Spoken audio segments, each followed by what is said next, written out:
नमस्ते. Nursing गुरुकिल्लीमध्ये तुम्हा सर्वांचं स्वागत आहे. मी सुचित्रा आणि आजपासून आपण सुरुवात करणार आहोत रेस्पिरेटरी सिस्टम या सिरीजला.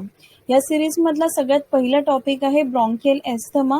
हा खूप कॉमन असतो पेशंट्समध्ये, क्लिनिकल एरियाजमध्ये, त्यामुळे सगळ्यांनी नीट लक्ष देऊन हा व्हिडिओ बघा. Before starting with the topic, first आपण बघूया एम आणि ऑब्जेक्टिव्स काय आहे.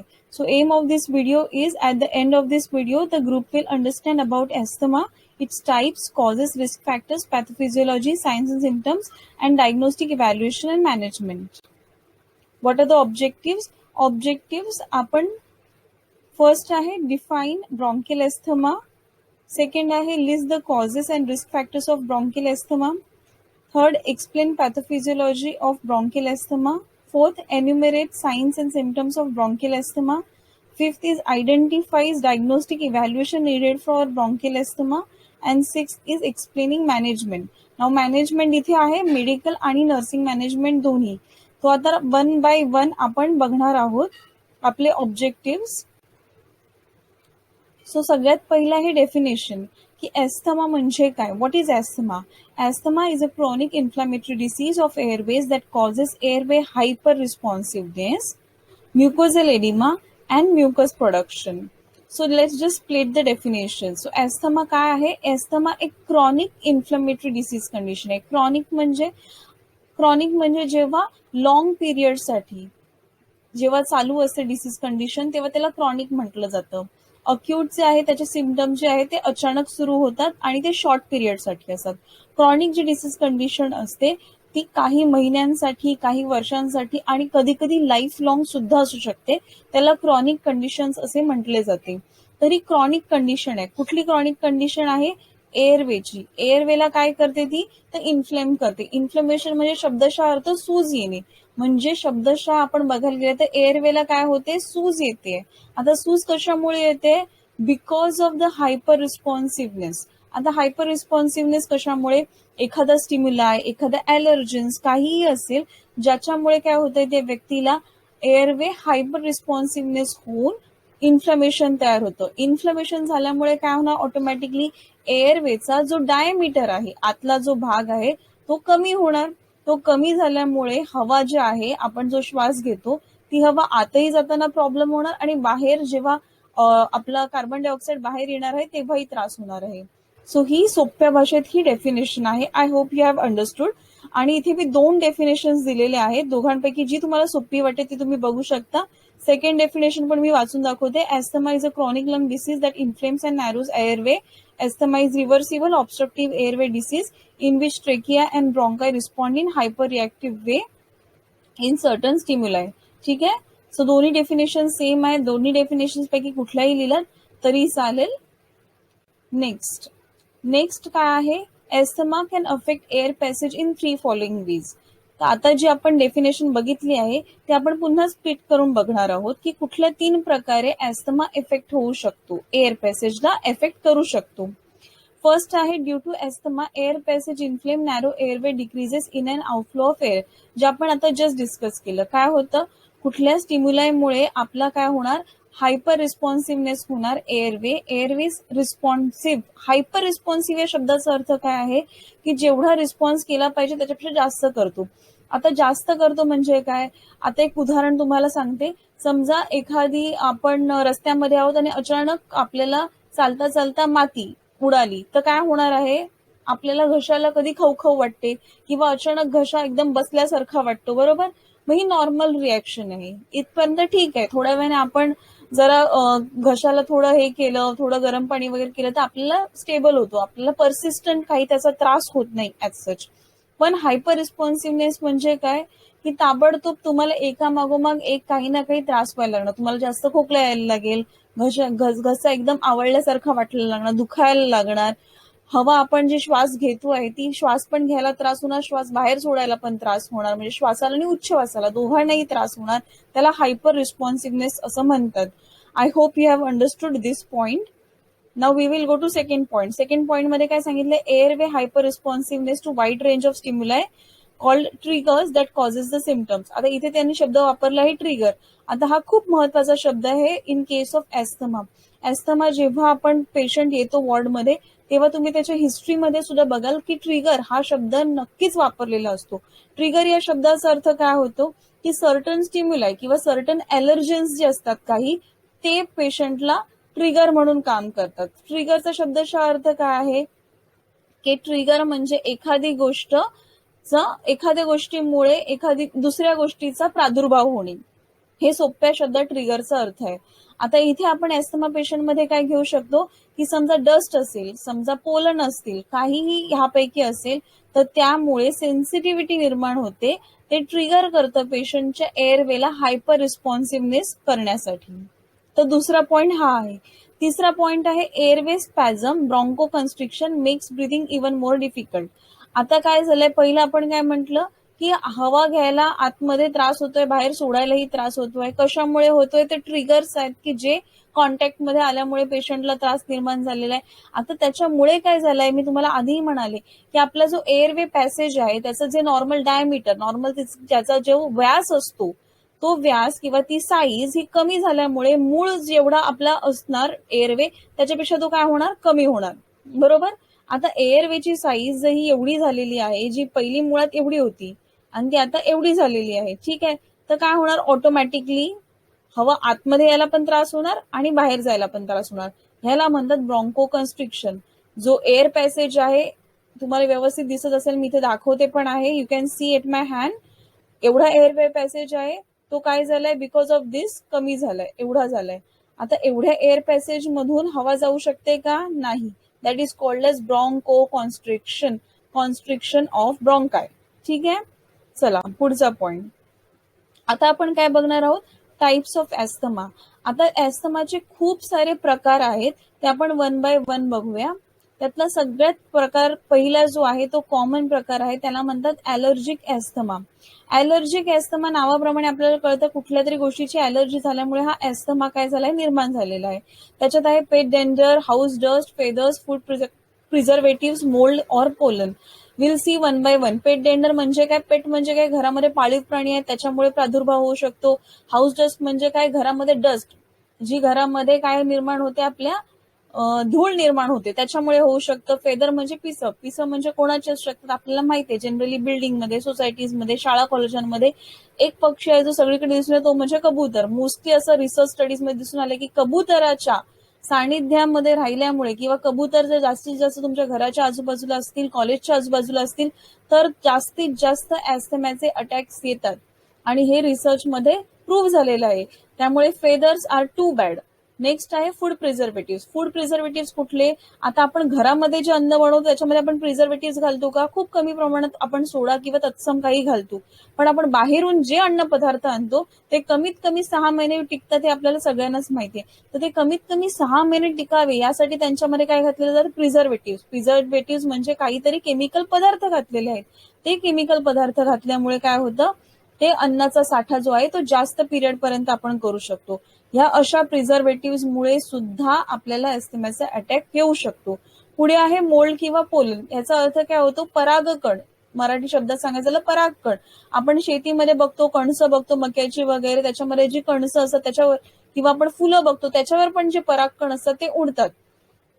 त्याच्यामुळे सुद्धा काय होतं, ॲस्थमा. हे सगळे जे आहे हे कण बेसिकली हवेमध्ये उडतात आणि हे हवेमध्ये उडलेले कण जेव्हा आपल्या नाकावाटे, आपल्या फुफ्फुसामध्ये जातात, एअरवे मध्ये जातात, तेव्हा हे ॲस्थमाचा अटॅक निर्माण करू शकतात. ठीक आहे. आता हे सगळे जे आपण बघितले घटक, हे सगळे जे आपण कॉजेस बघितले, हे कुठे आहेत, आतमध्ये आहेत की बाहेर आहेत, बाहेर आहेत. त्यामुळे त्याला एक्स्ट्रिन्सिक ॲस्थमा असे म्हणतात. इझी टू रिमेंबर, एलर्जिक ॲस्थमाला दुसरं नाव आहे एक्स्ट्रिन्सिक ॲस्थमा. का, कारण का एक्स्ट्रिन्सिक जे बाहेरचे एक्सटर्नल फॅक्टर्स आहेत त्याच्यामुळे हा ॲस्थमा निर्माण होतो. नेक्स्ट सेकंड काय आहे, त्याच्यामध्ये आपण बघणार आहोत की हा जो एक्सटर्नल फॅक्टर आहे तो आपल्या शरीरामध्ये नेमका कसा अफेक्ट करतो. ठीक आहे. आता जनरल पॅथोफिजिओलॉजी आहे ती मी वेगळी डिस्कस केली आहे, पण इथे मी मुद्दामहून तुम्हाला समजावं आणि लक्षात यावं, कारण का intrinsic asthma is one of the common asthma which you will see in patients. Maximum patients जे हॉस्पिटल वॉर्डमध्ये येतात त्यांना ॲलर्जिक ॲस्थमा असतो. त्यामुळे हे पेशंट्स तुम्ही हमखास बघणार आहात. म्हणजे एक्झॅक्टली काय होतं, आता आपण बघितलं की फॉर एक्झाम्पल समजा पेट डेंडर आहे ते गेलं, त्याच्यामुळे काय होतं, ड्यू टू सेन्सिटायझेशन एक सेन्सिटिव्हिटी रिॲक्शन निर्माण झाली, त्याने ट्रिगरचं काम केलं. त्या ट्रिगरने काय केलं, IgE आपल्याला माहिती इम्युनोग्लोब्युलिन आहे ते प्रोड्यूस केलं. आता हे IgE काय करतं, बाइंड करतं कोणाला, मास्ट सेल्स इन ब्रॉन्कियल म्युकोजा, आपल्या ब्रॉन्कायमध्ये जे मास्ट सेल्स आहेत त्यांना ते बाइंड करतं. सो काय होतं, मास्ट सेल्स डिग्रॅन्युलेट्स. आता ते डिग्रॅन्युलेशन झाल्यामुळे काय करतात, पुढे रिलीज करतात केमिकल मिडिएटर्स. ते असे केमिकल मिडिएटर्स रिलीज करतात ज्यामुळे काय होतं, ब्रॉन्कोस्पॅझम, ब्रॉन्कायचे जे म्युकोजा आहे त्याच्यामधून जे केमिकल पदार्थ रिलीज होतात त्याच्यामुळे ऑटोमॅटिकली काय होतं की ब्रॉन्कोस्पॅझम निर्माण होतो आणि एअरवे इन्फ्लेमेशन निर्माण होतं. ह्याच्या पुढे जायच्या आधी मी तुम्हाला इथपर्यंत कळलं असेल, आय होप. नाही कळलं असेल तर मी अजून एका सोप्या शब्दात तुम्हाला सांगते की समजा आपण रस्त्यावर चालतोय आणि धूळ अचानक आपल्या नाकात गेली तर ऑटोमॅटिकली आपलं काय होतं, आपलं नाक आपण बंद करून घेतो, ठीक आहे. किंवा आपल्या कुठलीही गोष्ट किंवा काय होतं, सेकंड रिॲक्शन होते, शिंक येते, म्हणजे आपली बॉडी काहीतरी रिॲक्शन तयार करते बरोबर, जेणेकरून ती गोष्ट नाकाच्या इथे स्ट्रॅप व्हावी, बाहेर निघून जावी, पुढच्या आपल्या एअरवेला जाऊ नये. सिमिलरली जेव्हा कुठलीही सेन्सिटिव्हिटी निर्माण करणारी गोष्ट, कुठलाही ट्रिगर निर्माण होतो, तेव्हा आपली सुद्धा बॉडी काय करते, इम्युन सिस्टम IgE प्रोड्यूस करते. IgE प्रोड्यूस केल्यावर काय करतात, ते मास्ट सेल्सवर इफेक्ट करून ते ब्रॉन्कियल म्युकोजाला काय सांगतात की काहीतरी प्रॉब्लेम आहे. ते काय करतात, काही केमिकल्स रिलीज करतात. हे केमिकल रिलीज झाल्यानंतर ते ब्रॉन्को कन्स्ट्रिक्शन करतात. मी मगाशी तुम्हाला म्हटलं की ही जी तुमच्या एअरवेची साईज आहे ती एवढे करतात. का ते एवढं करतं, जेणेकरून बाहेरून जो पदार्थ जातोय तुमच्या नाकावाटे आतमध्ये तो जाऊ नये, त्याला तिथेच थांबावं, यासाठी काय केलं जातं, ही एवढी साईज आहे, ठीक आहे, कुठला तरी पदार्थ ऍलर्जी ते कळतं, ते काय करतं, केमिकल प्रोड्यूस करतं. केमिकल प्रोड्यूस झाल्यामुळे ऑटोमॅटिकली साईज कमी होती, आता तू आतमध्ये जाऊ शकत नाही, कोणता ऍलर्जिक पदार्थ, त्यासाठी हे सर्व प्रयास केले जातात. त्यामुळे ब्रॉन्कोस्पॅझम निर्माण केला जातो. त्यामुळे काय होतं, एअरवे इन्फ्लमेशन. एअरवे इन्फ्लमेशन म्हणजे आतून सूज येते, त्यामुळे म्युकस सिक्रेशन आणि it can lead to further bronchoconstriction. एकदा ब्रॉन्कोस्पॅझम झाल्यामुळे तर कमीच झालंय, पण त्याच्यामुळे फर्दर इन्फ्लमेशन, फर्दर सूज आल्यामुळे काय झालंय, ब्रॉन्को कन्स्ट्रिक्शन. सो हे एकदा जर तुम्हाला व्यवस्थित समजलं, तुम्हाला ह्याच्या पुढे कधीच ॲस्थमामध्ये नेमकं काय होतं किंवा पेशंटची काय मॅनेजमेंट करायची, कशी करायची, कसं अंडरस्टँड करायचंय, हे सगळं ह्याच्यावर डिपेंड करतं. हे मी मुद्दामून तुम्हाला जास्त इलॅबोरेट करून थोडासा वेळ घेऊन जास्त इथे सांगितलंय, कारण this is very very important question.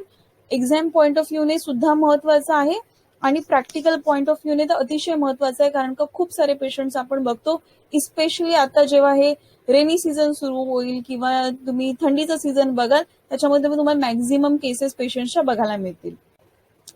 आता आपण टाईप 1 ॲलर्जिक एस्थमा बघितलेला, सेकंड आहे non allergic asthma. Non allergic asthma as in this type of asthma is triggered by the irritants in the air that are not related to allergies. ठीक आहे, आता आपण आधीच म्हणालो की ॲलर्जीचे काय काय कुठले कुठले असू शकतात प्रकार, बरोबर, पण काही जे आहेत ते इंटरनल नसतात.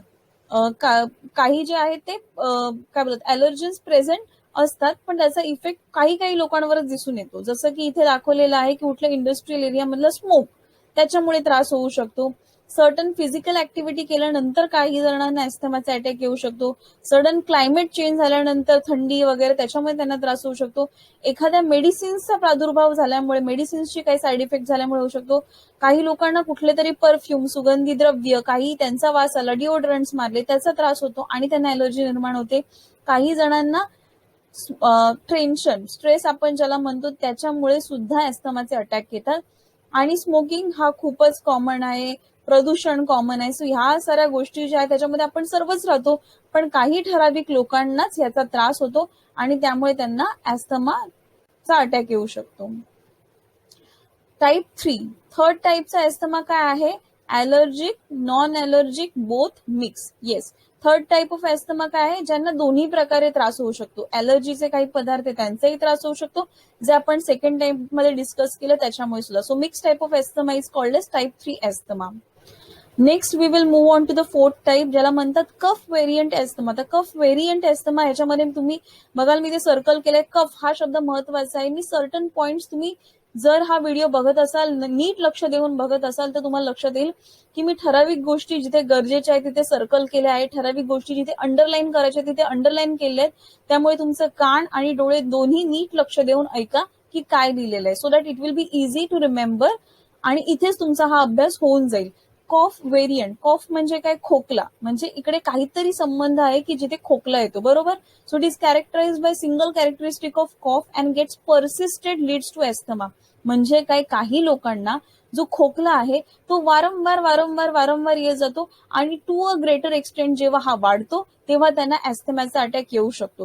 त्यामुळे हे सुद्धा एक वॉर्निंग साईन्स असू शकतं तुमच्या पेशंटमध्ये, किंवा तुम्ही आजूबाजूला बघू शकता की एखाद्या माणसाला जर सारखा सारखा खोकला येतोय किंवा ठराविक कंडिशनमध्ये अचानक तो खोकायला लागतो, घशाला त्रास यायला लागतो, इट कॅन बी इंडिकेटर, तो एक रेड इंडिकेटर असू शकतो की ह्या पेशंटला कदाचित पुढच्या काही क्षणांमध्ये एस्थमाचा अटॅक येऊ शकतो. जर तुम्ही एक चांगले नर्स असाल, चांगले नर्सिंग स्टुडंट असाल, तर तुम्ही नक्कीच त्या पेशंटला तेव्हाच्या तेव्हा लक्षात तुम्ही ती आणून देऊ शकता गोष्ट, आणि तिथल्या तिथे तुम्ही मॅनेज करू शकतात, आणि पुढे जो कॉम्प्लिकेशन होणार असेल, एस्थमाचा अटॅक होणार असेल, तो तुम्ही थांबवू शकतात. So that is called as cough variant asthma. पुढचा प्रकार काय आहे, एक्सरसाइज इंड्युस्ड एस्थमा. ठीक आहे, आता मी इथे एक्सरसाइजचं चित्र दाखवलेलं आहे. आपल्याला सगळ्यांनाच माहिती की एक्सरसाइज खूप खूप खूप महत्वाची आहे आपल्या सगळ्यांना फिट आणि फाईन राहण्यासाठी. पण काही लोकांमध्ये जेव्हा सर्टन एक्झर्शन होतं, आता जरुरी नाहीये की ते जिम मध्ये गेले आणि त्यांनी एक्झर्शन केलं, काही व्यायाम केला त्याच्यामुळेच. कुठल्याही प्रकारची फिजिकल ऍक्टिव्हिटी जी आहे, जे रोजच्या कामापेक्षा त्यांनी जरा जास्त काम केलं, ठीक आहे, थोडंसं त्यांच्या अंगावर जास्त भार पडला, कधी घरातलं काम जास्त केलं, ऑफिसमधलं काम जास्त केलं, तर सुद्धा त्यांना काय होऊ शकतं, एस्थमाचा अटॅक येऊ शकतो. आणि त्याच्यामुळे मी ते सांगितलेलं आहे, हा अटॅक कुठला आहे, एक्सरसाइज इंड्युस्ड एस्थमा. पुढचे जे दोन प्रकार आहेत ते आहेत नॉक्चर्नल आणि occupational. Let's see one by one. Nocturnal म्हणजे इकडे तुम्हाला दिसतंय चित्रामध्ये झोपलेला माणूस आहे, ठीक आहे. तर नॉक्चर्नल याचा अर्थ काय, स्लीपिंग. स्लीपिंग कंडिशन मध्ये जेव्हा जास्त अस्थमाचा त्रास होतो, आता मी म्हणणार नाही की तेव्हाच अटॅक येतो, त्या पेशंटला अस्थमा असू शकतो, मॉर्निंग टाइमला सुद्धा त्याला सिम्पटम्स असू शकतात, नाही असं नाही. पण ज्या पेशंटला जास्तीत जास्त सिम्पटम्स जे वाढतात, एक्झॅजरेट होतात, ते नाईट टाइमला होतात, त्याला म्हणतात नॉक्चर्नल एस्थमा. पुढचा आहे ऑक्युपेशनल एस्थमा. ऑक्युपेशन म्हणजे it is related to some occupation, त्यांचा जो कामधंदा आहे त्याच्याशी रिलेटेड. इकडे मी दाखवलेले वुलन किंवा काही एखादं टेक्सटाईल इंडस्ट्री असेल, एखादं कार्पेंटरचं काम करणारं, वुडचं काम करणारं असेल, तर त्या ठिकाणी, किंवा मी मगाशी सांगितलं सुगंधी द्रव्य आहेत, डिओड्रंट्स आहेत, परफ्युम्स आहेत, त्या ठिकाणच्या कुठल्याही संबंधामध्ये जर एखादी व्यक्ती काम करत असेल तर त्या व्यक्तीला ऑक्युपेशनल एस्थमा होऊ शकतो. So it is basically induced by work place such as dust, fume, textile, working in would industries etcetera. Next आहेत कॉजेस आणि रिस्क फॅक्टर्स. काय कारण असू शकतात आणि काय रिस्क फॅक्टर्स. आता बाय दिस टाइम तुम्हाला नक्कीच लक्षात आलेले असतील की काय कॉजेस आणि रिस्क फॅक्टर्स आहेत. आपण आधीच डिस्कस केल्याप्रमाणे जे वातावरणामध्ये प्रदूषण आहे, धूर आहे, धुके आहेत, त्याच्यामुळे होऊ शकतात. Textile and all industries occupation related असू शकतात. एखादं एक्झर्शन, एक्सरसाइज इंड्युस्ड असू शकतं. कॉफ व्हेरियंट, कंटिन्युअस खोकला आहे किंवा पेशंटला बरं नाहीये, कंटिन्युअस काही चेस्ट इन्फेक्शन आहे, त्याच्यामुळे असू शकतात. इमोशनल स्ट्रेस आहे, त्याच्यामुळे पेशंटला इन्फेक्शन होऊ शकतं, त्याच्यामुळे काही त्रास होऊ शकतो पेशंटला, एस्थमाचा अटॅक येऊ शकतो. आता इथे इमोशनल स्ट्रेस ही खूप इम्पॉर्टंट गोष्ट आहे, कारण का ह्याच्यामुळे सुद्धा बऱ्याच पेशंटला काय होतं की दम लागतो, श्वास घ्यायला त्रास होतो, त्यांना कळतच नाही. इनिशियल सिम्पटम्स जे होतात सुरुवातीचे ते त्यांना लक्षातच येत नाही की नेमकं काय होतं.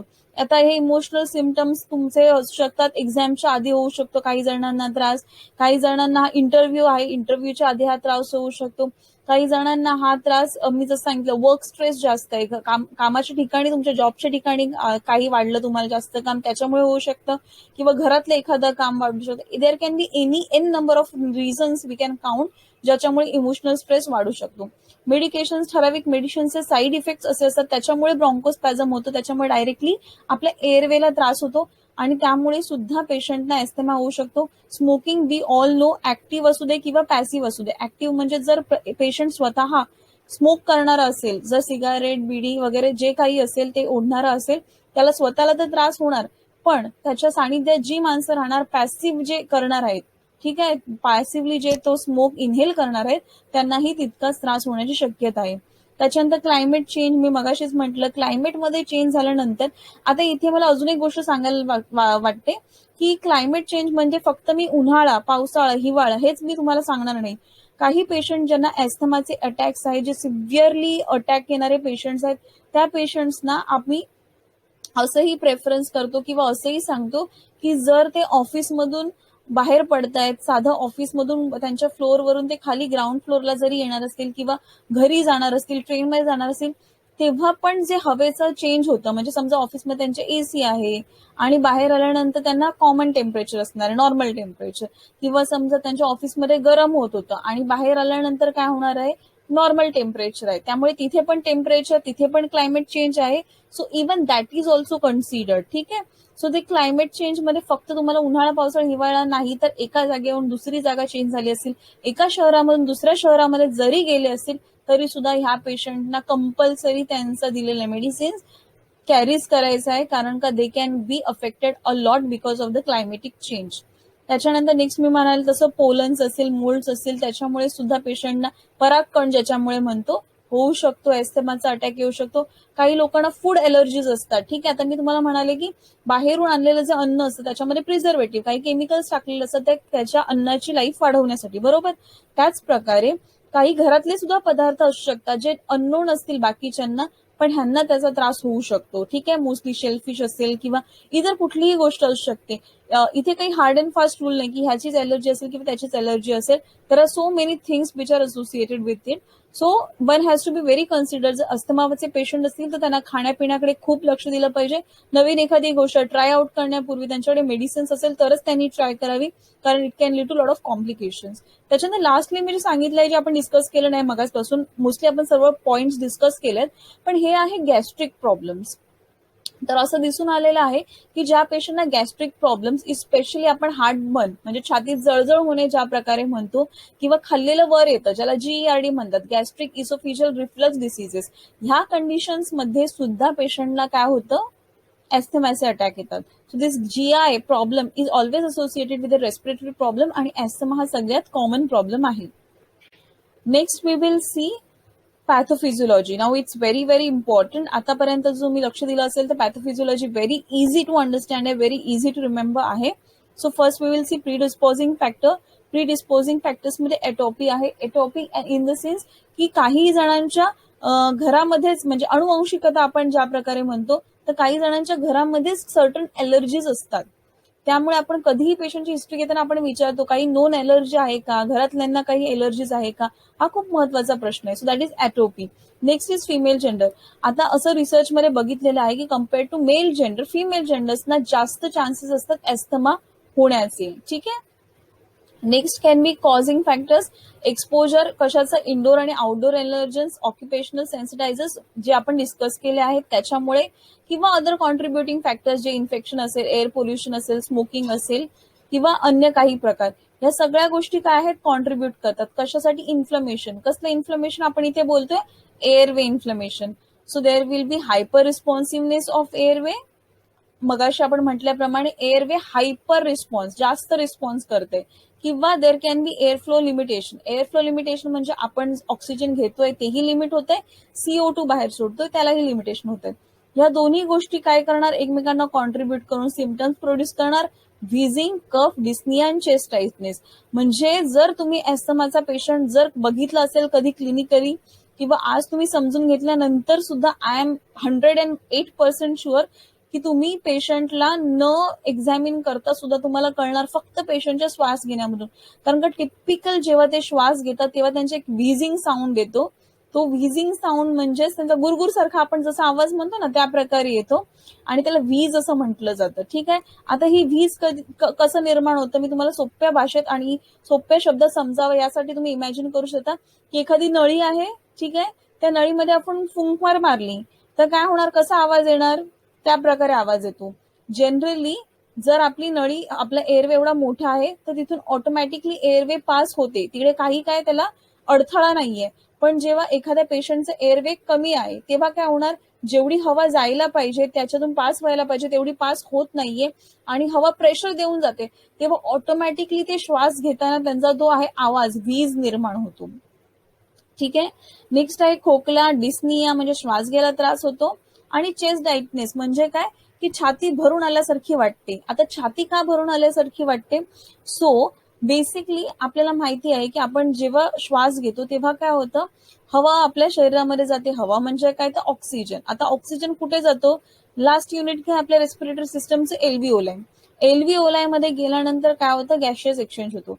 पण आता इथे प्रॉब्लेम काय, जो आपण एअरवे मधून हवा जी जाते तीच कमी जाते आहे. ती कमी गेल्यामुळे एल्व्हिओलायच्या ठिकाणी जो ऑक्सिजन घेणं आणि CO2 देणं, कार्बन डायऑक्साईड देणं, हे जे गॅशियस एक्सचेंज आहे तेच अफेक्ट होत आहे. ऑटोमॅटिकली होतंय CO2 रिटेन्शन, कार्बन डायऑक्साईड छातीमध्ये जास्तीत जास्त जमा होतोय, ऑक्सिजन घेतला जात नाहीये. कारण का ऑक्सिजन शरीरामध्ये येण्यासाठी एक गोष्ट गरजेची आहे, त्याला म्हणतात कार्बन डायऑक्साईड, CO2 ड्राईव्ह. ठीक आहे. CO2 ड्राईव्ह जर असेल तरच ऑक्सिजन आपल्या शरीरामध्ये येऊ शकतो.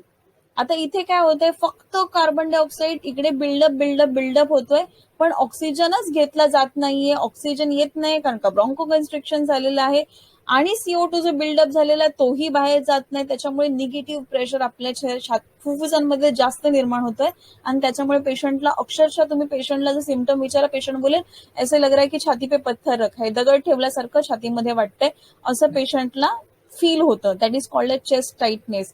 मी जे शब्द वापरते आहे ते एक्झॅक्ट शब्द वापरते आहे जे तुम्ही हिस्ट्रीमध्ये बघणार आहात पेशंटच्या. आणि जेव्हा तुम्ही पेशंटचं फिजिकल एक्झामिनेशन करता किंवा जेव्हा तुम्ही पेशंटची हिस्ट्री लिहून घेता, it is very very important की पेशंटचं वर्बॅटम काय, पेशंट कसं एक्सप्लेन करतोय, त्या प्रकारे तुम्हाला लिहून घ्यायचं आहे. ठीक आहे. नेक्स्ट आहे रिस्क फॅक्टर्स. आता ह्या सगळ्या गोष्टींना इथे मी जस्ट खाली कॉन्ट्रीब्युटिंग फॅक्टर्स जे आहेत इथे जे वर लिहिलेले आहेत ते वरचे ऍक्च्युअल फॅक्टर्स होते, आणि बाकीचे रिस्क फॅक्टर्स जे आपण ऑलरेडी डिस्कस केले ते अजून जर असतील तर अजून पेशंटला फर्दर मोर त्रास होऊ शकतो. जसं की अलर्जन्स आहेत, इन्फेक्शन आहेत. जसं की एक एक्झाम्पल घेऊया, समजा पेशंटला ऑक्युपेशनल प्रॉब्लेम आहे, की पेशंट एखाद्या टेक्सटाईल मध्ये काम करतो आणि म्हणून पेशंटला एस्थमा अटॅक निर्माण झालाय. इन ऍडिशन टू दॅट समजा त्याची बदली झाली, म्हणजे एका ठिकाणाहून तो दुसऱ्या ठिकाणी झाला, बरोबर, म्हणजे काय झालं, वेदर चेंज झालं, त्यामुळे त्याला अजून त्रास होणार. त्यामुळे ह्या फॅक्टर्स सोबत अजून काही रिस्क फॅक्टर्स असतील तर पेशंटचं जे अस्थमा अटॅकचे चान्सेस आहेत ते अजून अजून वाढतात, किंवा नंबर ऑफ एपिसोड सुद्धा वाढतात. So this is all the pathophysiology of respiratory illness, that is bronchial asthma.